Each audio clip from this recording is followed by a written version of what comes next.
Hi, Dr. Jen Andrade, the Active Persons Chiropractor, and today I am sharing some tips on how we can stay active during the cold winter months.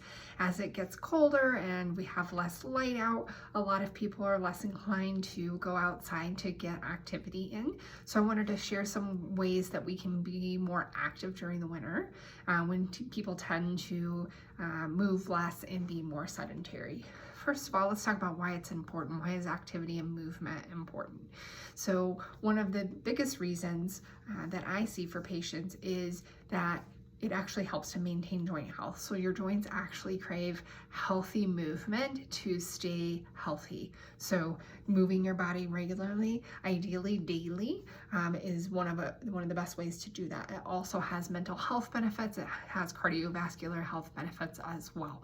So you can only benefit by being more active. So let's go to tip number one. So tip number one is to actually go and walk somewhere inside.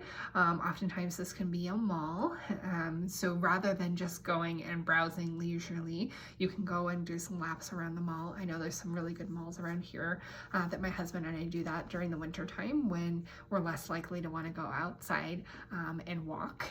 And another tip I have for you is to try out a new fun class somewhere, a new exercise class.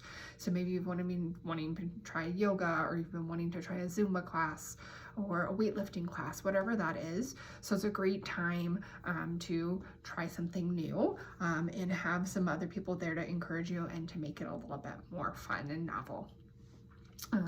Another tip I have is trying to get outside at least a couple times a week if you can, when there's nicer weather. So here in Colorado, we have plenty of days during the winter where it's sunny and a little bit warmer. Obviously, dress appropriately and just go out for a nice walk. Take your dog out for a walk, go with a family member or friend, grab a cup of coffee, but you'll enjoy having that refreshing outdoor air. And it's really important to get some of that vitamin D, which can help bone health, it can help your immunity, and it helps your mental health as well. So hopefully you found these tips helpful. Thanks for listening. Dr. Jen Andrade, the Active Persons Chiropractor.